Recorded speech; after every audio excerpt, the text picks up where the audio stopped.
How's it, Godzilla fans, kaiju fans, collectors, and just general people of YouTube? This is Chanzilla1964 coming back to you with another figure review. This time we'll be reviewing the Bandai Movie Monster Series Heisei Fire Rodan figure. Starting off with detail for this guy, just jumping right into here, because there's a lot of great things about this figure with few downfalls. But jumping right into detail, we have Rodan's head detail over here, which is nicely done with these very nice scales. The eye is very nicely detailed as well. Then you got the horns on top of his head, which is very nicely done. And they got the horn correct this time, where the bottom, where these small ones are kind of curving down, and this big one is curving upwards like this. So it's very nice detail added by Bandai. The detail on the beak is very nicely done as well with his little bird nostril. Then you have Rodan's chest area, which is done very nicely, and I like how the spikes are very prominent now, and they actually look like, very well done spikes, and they look very pokey too. Moving on to Rodan's legs, his pterodactyl-like legs are very nicely done here, and you have detail, the armored kind of skin detail for his shin over here, which is very nicely done, and then his feet are especially nicely done here. And they look like some very nice pterodactyl feet. And what's cool is that it also adds a little digit at the front here, so it looks like you can grab stuff. Yeah.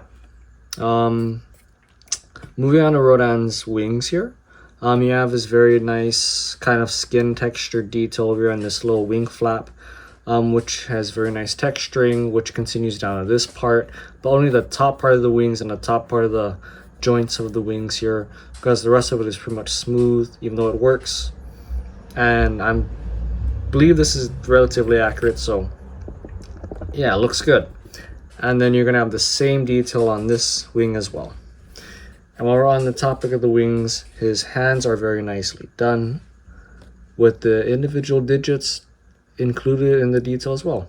So yeah, good on you, Bandai. Moving on to the back of Rodan here. His back plates are very nicely detailed with all of these nice folds and wrinkles. The spikes are very nicely done with these ones facing this way, these ones facing up towards that way. I'm not sure why they decided to do the suit that way, but it looks freaking cool in my opinion.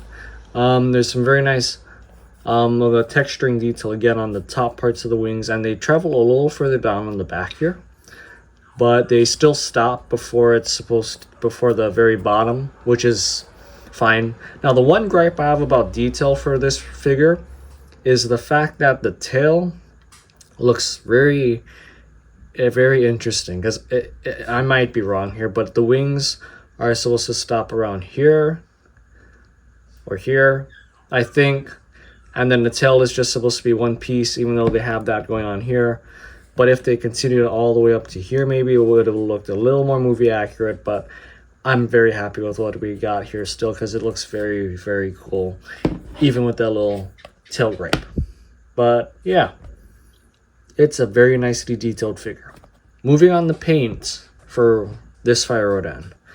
It is also one of the more nicely painted Fire Rodan figures as well, because his bottom of his wings are painted this very nice beige color, and then his stomach all the way down is very nicely painted this beige color as well, including the little spikies. I like the shiny black or black gray color they use for his beak over here. Then they got this similar as the belly, beige color on the horns, which is apparent on the top of Rodan's head for some reason, but not on the back. And this is kind of where the paint falls short, where his back spikes, which is, I guess, to be expected of Bandai, are not painted with this kind of nice beige color, which they should be, and the back isn't painted either. But it's a small paint detail, which is kind of easy to fix. It's not like Godzilla's dorsal plates, thank goodness, but yeah. Before I forget, you also got these very nicely painted toenails over here, and very nicely painted fingernails. And his eyes are very nicely done in this really kind of bright but dark yellow, and the pupils look especially piercing, just like how Rodan's supposed to be. And then you got the detailed paint of teeth over here, which are missing paint, but I will forgive Bandai for that, because I wouldn't even bother dare painting that stuff in his mouth. It's just great that they're there. And if you got the right lighting, it looks like they are painted anyways. I'm just kidding, but I'm not going to bother Derek painting the teeth because they're just so small. To me, it would be more work that needs to be done. Moving on to Rodan's articulation, he only has a total of 2 points of articulation.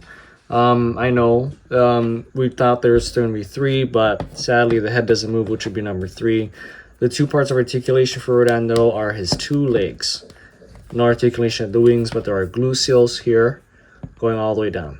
So only 2 points of articulation, but in my opinion, they are the only 2 points of articulation I would ever want on a Rodan figure besides the head. And I can forgive not having head articulation, even though there's a glue seal over there and it looks like it could be articulated. So I don't see why Bandai would make this kind of choice, but I'm totally happy with just the feet. Moving on to size comparison for Fire Rodan, I don't quite know what Bandai is going for nowadays, because it seems like they're making the small monsters big and the big monsters small. I mean, the sizing for Fire Rodan works for Godzilla, but if we just take a look at Super Mechagodzilla here, the sizing really just does not work out if we're going for movie accuracy. Because if Super Mechagodzilla was about Godzilla's height and it was like this, then I can see it working out. But the fact that Bandai decided to skimp on the size for this guy and make him smaller really hurts the sizing for this figure as well, which is kind of sad. Even though it doesn't affect play value. If we're going movie accuracy wise though, this guy is really, really quite big. Because if I bring back Godzilla here, let's just put you right there. And if I bring back Godzilla and I try to recreate that scene where he's trying to revive Godzilla or whatnot, just put him right there. It works. He just looks a little more ridiculously big than... he just looks huge. Even though, honestly, I was going to say it looks too big for him, but with Godzilla and looking at him like right now on the camera, he looks just fine. I think my only gripe would be the Super Mechagodzilla, which I'm actually having a realization during this review isn't really the Rodan figure's fault. It's more so the Mechagodzilla figure's fault. So I'm going to retract some stuff from that video. If I didn't say that this guy's too small, I'm going to say it now. This guy's too small. This Mechagodzilla figure. So Bandai, I just hope you guys eventually kind of figure out that the figures you're making kind of small right now. Mechagodzilla, Destroya, and Biollante, you guys got to size them up. And you can take vinyl from this, and I mean, yeah, it just doesn't make sense to me why you would make the big guys smaller and the smaller guys bigger, even though you might be sacrificing some detail, which I can understand there. But I'm sure you could have made Super Mechagodzilla bigger and Destroya. Biollante's iffy because she's just freaking huge, but I should stop my rant and finish up this review. Anyways, that'll just about do it for this review today, guys. Rodan, holy smokes. Rodan is by far one of my more favorite figures for this month's lineup. I will have to see how the Mothra figure from 1992, the Heisei Mothra, comes out, as well as the new Gamera Rebirth figures. I'll have to see how they come out as well. But by far, this guy, compared to the Monster X figure, is my favorite among the lineup for this month. Just because of his detail, it's amazing, and it's a huge upgrade from the old Rodan figure, which I do have, but I'm not going to bring him out. And I mean, he's a great Rodan figure. This is the kind of figure we should have gotten for the legendary Rodan. But it is what it is. And if Bandai ever decides to revisit it, if you ever decide to revisit the legendary Godzilla line, then make this Rodan like this. But yeah. Anyways, would I recommend you guys get this figure? 100% totally yes. Even if you just need a Rodan in your collection, this would be a Rodan to get. I would say skip on the Fire Rodan if you're thinking about getting that one from the Final Wars series, depending on your preference. Because for me, this is my favorite Rodan figure right now.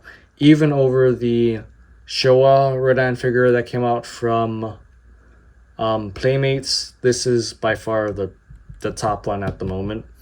Unless Bandai comes out with another Showa Rodan figure. Hint, hint, Bandai. But yeah.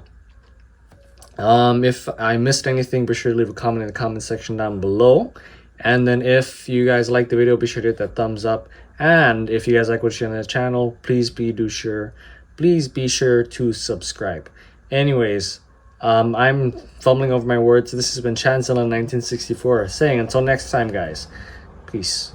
Peace.